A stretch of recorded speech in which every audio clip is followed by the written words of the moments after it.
Hi, welcome back, guys. Gonna be going over getting back to my poker sessions, which I haven't really uploaded in a bit, and a lot has happened. So, figured I should make a video and catch everything up.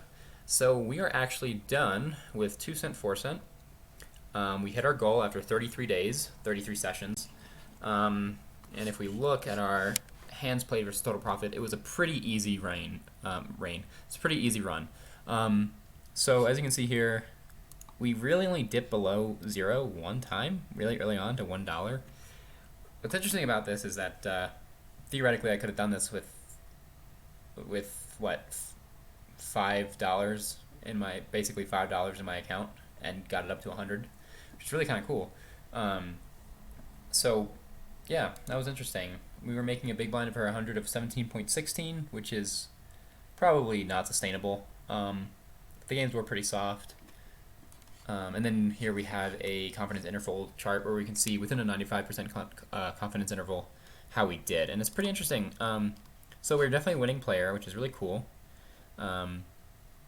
Looks like we're in 70% confidence interval between 10.97 big blinds to 23.35. So that's excellent. And we basically moved up to where we are now, which is 5 cent, 10 cent. And I didn't click on it correctly, so we're gonna have to open it again. But yeah, we're at 5 cent, 10 cent, and it's a different thing. It's a different thing. So here we are. As you can see, we're running at a rate of 6.96 big blinds per 100. It doesn't feel like that. It just does not feel like that. It's felt so bad. I think maybe I've been acclimated to 2 cent, 4 cent, and how easy it was, and this is just giving me a headache. So we're 14 days in. We're running at a pretty good rate, actually. I feel like I've been running bad. I really do. But, I mean, we're up, so can't really complain. So here's our chart. As you can see, this is why it's been kind of frustrating. It's because it's been very up and down. I just haven't had really any momentum in any direction. Really, I haven't. Like, every single point is like, it's just all over the place. So, I don't know. Hopefully I can get a run going or going in the right direction. I just seem to keep on evening out, you know. I run bad, run bad, run bad, and then I have like a really good day, something like that. And if you actually look at our chart here, you'll see that's kind of what's going on.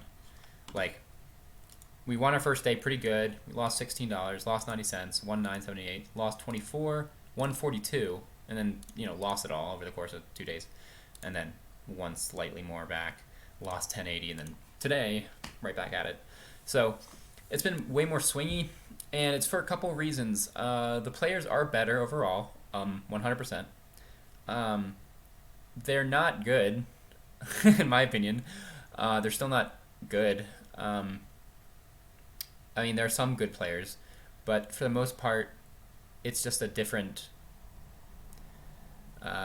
breed of bad, kind of. There's more nitty players, and there's more players that understand like the basic concepts of the game and play mostly okay. Like, you know what I mean? Like, that's kind of what it feels like. Honestly, it's crazy when you eliminate the people that just like shove garbage pre-flop and you just like win their money for free. Like, when you eliminate most of those people from the pool, it becomes a lot harder to win. So yeah, that's kind of what we're dealing with here. But it's been going well. I mean, we're 6,000 hands in, and the big blind per 100 rate is actually very good. Better than I actually thought it was. I mean, 7 big blinds per 100 is very good. It just doesn't feel very... It just hasn't felt that great. So, I don't know. Hopefully it keeps going this way, and it'll feel good after I get some more money in the account. But I wanted to go over a couple hands here, just to... because I thought they were interesting, or maybe I played them bad, or maybe I think I played these both fine, but I just want to explore these hands. I think this one is, let's see what's here. Okay, this one I get pocket 8 in the small blind, and the hijack raises to 40 cents. I'm sorry, on the small blind? Sorry, the button raises to 40 cents. And I think I have a pretty clear call. In these games, sets are pretty insane. Seriously, if you just play it like set mining or fold, you get a lot of value out of them. When you hit your set, you get mostly stacks. So I like to call, and he folds, and we take a flop out of position, and we get a good one. 10-8-4. Now, this player on my right, I labeled as very bad. He would just be overly aggressive and raise me every pot. I think there was a little bit of a meta game too. I think what happened was, if I remember correctly, I would get into a pot with him. I'd probably do like a regular continuation bet, and he'd just raise me, and I'd fold because I didn't have anything, and I'm just gonna pick my spots good. So this is one of those spots. So I believe I decide to just bet out here, which I wouldn't normally do. There are some draws, but really, it's just not really a great flop to lead out. Actually, it's okay. I don't hate the lead. I think if the 10 was a lower number, it'd be better. But when we have a very strong hand like this, we really don't want to chase our opponents away too heavily. And for the most part, I'm always checking my entire range here in the small blind out of position. So, I don't know. But knowing the meta game that's been between us, I decided to lead. So I lead out for 50 cents because I do believe that out of this player, I can totally get 3 streets of value or more and probably go for stacks. Interestingly, he raises to 1.4. So at this point, I mean, we know we're beating him, so we're loving this raise. The question is, against a player like this, do we let him hang themselves? Do we let him see a card? What kind of hands could they be playing with this way? And at this point, with that raise size, I don't know, I'd say probably mostly draws. Yeah, mostly draws and sets. Can't see any 2-pair combinations he could have here. Maybe, I mean, if he's particularly bad, he might raise aces here or kings, some sort of overpair. But for the most part, I think he just got flush draws and straight draws. And again, given this player's super aggressiveness, I decided to just, you know what, let's re-raise you. And I don't like this raise size. In retrospect, it's a little big. I don't remember what my logic was for this. I would have liked to see somewhere in the vicinity of 3.8 to 4.2. Actually, probably more 4 to 4.2, something like that. Just because I think this scares a lot of draws away. Even an unreasonable player can just fold here, and should fold here. But yeah, so I don't like this raise size. I think it was fine to raise here because it's a player that's I really just don't think he's going anywhere. When he plays like this, he just doesn't leave the pot. So yeah, so I raised the $5 and he calls. So I'm pretty happy camper right now. I just don't want to see a club. And then let's see what goes on here. I don't remember. A king. So that's pretty much a blank. I mean, it changes nothing. Yeah, I mean, nothing got there. There's more draws that hit. So I think given my aggression, it's a pretty clear bet. I don't think he's going anywhere again. Even, this player's bad enough just to call with his draws even. I think he does have a draw. So he calls. I know I win it, I just don't. And he had 9 jack offsuit. Yeah. So yeah, that's a nice thing about these games is that you definitely get pots where people overplay their hands still. 100% people still pay way too much to see their draws. So this was a really nice one. Oh, I just remember what happened with this person. A few hands earlier, I 3-bet and he went all in. I had pocket queens and he had ace king. He ended up getting there. And that was part of it too. Just the way he played ace king pre-flop, it was very aggressive. But there was also some flop behavior that was pretty bad. So yeah, this is just a fold on the flop when I raise to that amount. I think if I raise to a smaller amount, I can actually get some of those draws to stick around. which is kind of why I don't want to raise that big there. Um, do keep in mind that we do want the draws to stick around. Even though you're charging draws, you just want them to have not good odds. It's not like you don't want them in there. You want to get more money out of draws. And if they do hit their draw, they hit their draw. It's just that's poker. But yeah, I think here I have a clear all in, and then he has a clear fold, and so he decides to call. Luckily, he does not get there, so I don't rage. He does hit his pair though, so good for him. And good thing he didn't have a flush draw because he would have got there. But yeah, that was a good hand. It was pretty fun. Like I said, set mining in these games is pretty priceless, so I highly recommend doing that. And then here's another interesting hand. This is a 9-handed table, which I usually don't play, but I think it was the only one available or something. So, and I wake up with queens on the button. And then an under the gun razor. This is interesting, pre-flop action. Under the gun razor. I'm going to skip ahead here. We have a person in middle position who just flats. And then I have a pretty clear 3-bet. So I 3-bet to 1.35. Yeah, I like that raise size. I think that's pretty good. And then we get 2 callers, I believe. Yeah, both players call. And we see a flop. And we get a quite an awkward one. Come on. There it is. 5, 6, 7 rainbow. Given the way that the preflop action went, I am not worried about the under the gun player at all. It just does not hit him at all. I mean, like very, very loose pocket sevens. Just no. So I'm not worried about him. However, the player in middle position, this can hit his range pretty hard. He's got a pretty wide range here. He just flats in middle position, in position, by the way, against preflop razor. So he's got position on him. He can have a lot of hands with great playability, with a lot of post-flop playability, like suited connectors. So he's in a pretty good spot to play those kind of hands. I mean, not ideal, but you know, it's 5-10. So it's a weird spot for me because this hits everyone's range pretty hard. I'm actually probably planning to just check this. Although it's really, really tempting to not bet for protection.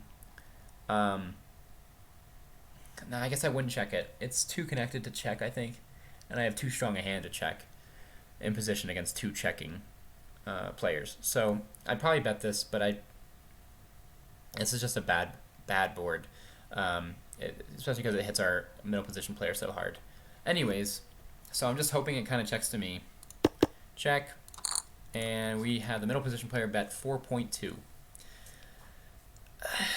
What's interesting about this is that I think if he chooses a smaller size, like just slightly smaller, like half size to 3/4, we're in a tougher spot actually because he can represent a much wider range, whereas here he immediately polarizes. And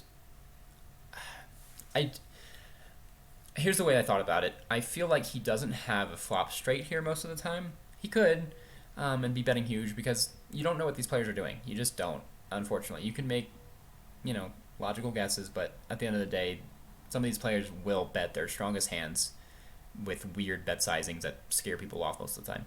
Anyways, yeah, so he elects to bet 4.2, and the thinking is basically, would he bet the pot with a straight here?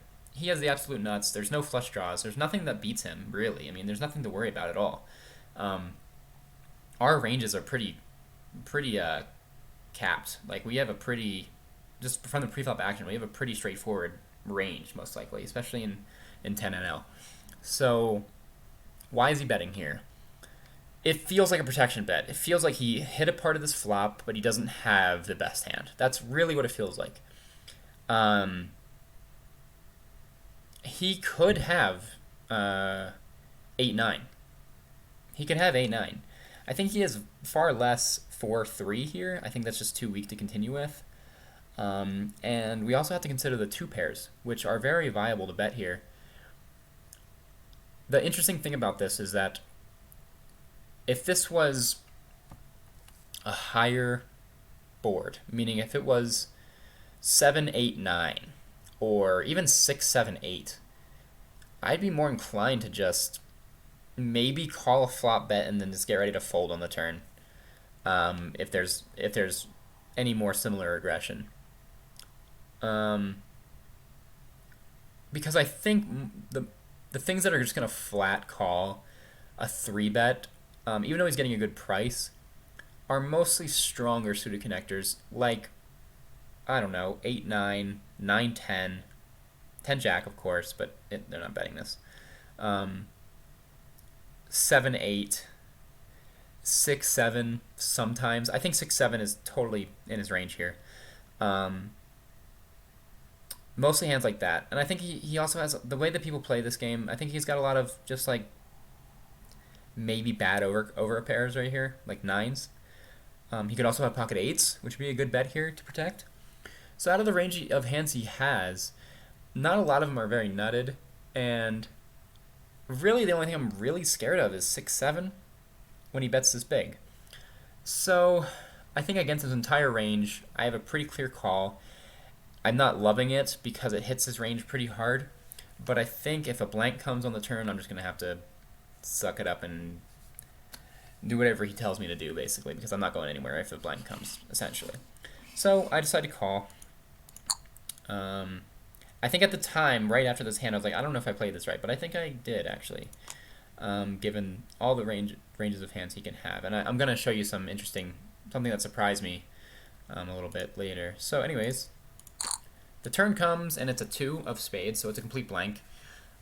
Yeah, literally changes nothing. Yeah, changes nothing, unless... Yeah, no. Unless he had... Nope, nothing. There's nothing, his pocket 2s that bet the pot. Yeah, so that changes nothing. It's a complete blank. I think I just have a call here. I'm not liking it at this point. I just feel like... I'm just like, okay, you got me. Like he just always has 2 pair here. I wasn't too worried about the straight, but he could definitely just have a straight here. Yeah, anyways, I decided to call, and he shows up with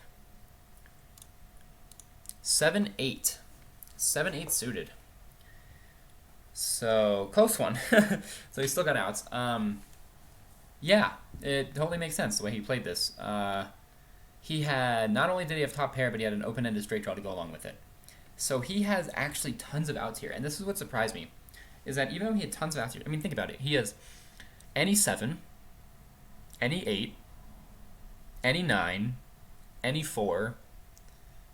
That all of those hands beat me, all of them, which is just crazy. I mean, yeah, all of those hands beat me. So that's, what is that? 2 outs, 3 outs, 5 outs, any 9, 9 outs, 13 outs. I missed one? I don't know. He has a lot of outs. What's interesting though is that when I put it in over here, so what's interesting is when we like plug in some cards in his range. So here's the flop here. Let's say he had pocket 8s, right? Because we're going to eliminate some of the straights. Because, yeah, we can put them in his range, but I think at like a discounted rate, right? Because what straights are betting the pot there? Not many. It's not a scary board, so it's very dry. I mean, if you have a straight, it's a very dry board because what else is going to come to change it? Anyways, if he has pocket 8s here, which I think is a fair bit of his range, we have 37.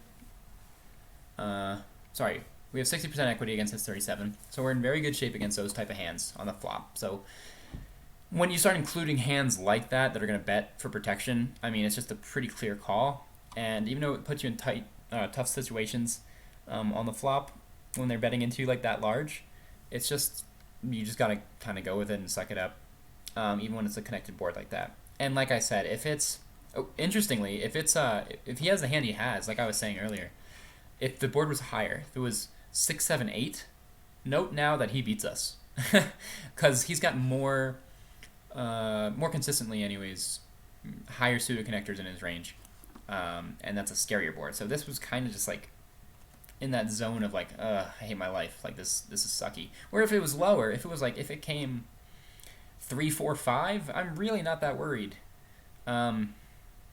If he bets like this. Now, if he bets smaller, then he bets a little bit on the turn, and now I'm getting kind of scary now it's getting kind of scary that he has a straight. But yeah, against his entire range, I would bet like that. we're in pretty good shape. Um, yeah, I mean, some of the straight. I mean, would two pair play it this way? Probably. Let's say he has 6-7, which we're just, we have 25% equity against. We're not loving it. I just think he has less of those. He really does. He has less 5-6 and 6-7 than he does 7-8, 8-9, stuff like that. That are just gonna, cold call 3-bet. But what's really interesting to me is let's look at the hand that he had. Surprisingly, which this surprised me, is that he only has 44% equity versus me. And I have 52% equity, 53% equity versus him, which is kind of crazy to me. I'm actually a favorite. I was actually a favorite on the flop, and that's kind of why I thought I misplayed it for a second. Is because I thought, oh well, he actually had me beat on the flop, and he didn't get there. But no, I was actually a favorite the whole time, which is interesting. So I'm actually beating his top pair straight draw hands, which is amazing. Now, if he had a flush draw, obviously he's way ahead, but no flushes on this board. So yeah, it's a very interesting hand. I think we're really only dominated against sets. Yeah, and he can have those. He can have sevens and sixes to some extent, and fives less. Like I said, if it was a higher board, everything else is scarier. That's just interesting how one dynamic change makes it all different. Like again, if this board is 6, 7, 8, now he's got all the sixes, all the sevens, all the eights. He's got all the two pairs. He's got all the straights. It's just there's so many more combos that are beating us here. So I think this is a really fun spot. Not really, but fun spot in the sense that when you build someone's range and you think about all the possible hands that they can have, how just like a one card sequential difference can make your calling range that much stronger. So we did end up winning this, which was nice. I was very relieved to see that he didn't have the straight. I was a little scared of it. And that he didn't get the draw either. So, yeah, it went really well. Did he put me all in? He did. I don't know if I like that. What was it at 2 of clubs? He has... Yeah, that's actually kind of interesting. Because what's interesting, though, he screwed himself out of a free card. If he would have checked, I think I would have just... Nah, I would have shoved. I would have shoved. So, I mean, I guess it didn't really end up, but there's certain hands that would probably want to check that, especially other draws. Because he beats other draws. He's actually got the strongest version of the draw in a sense. Yeah, so he... I don't know. Does he think he's getting fold equity here? Maybe he does. Maybe he thinks... I mean, I don't know. I think a half-size pot bet. Like, am I really folding even with the draw? Probably not. I mean, I think I just want to check here and get a free card. But anyways, I digress. Try to get a free card, that is. Not that he would probably, probably can't fold. But yeah, that was an interesting hand. That's it for now. Got a big pot there. We'll keep this up in the future, and hopefully we keep winning and move up to 20 NL, which is our end goal. But yeah, that's it for now. Thanks for watching, guys.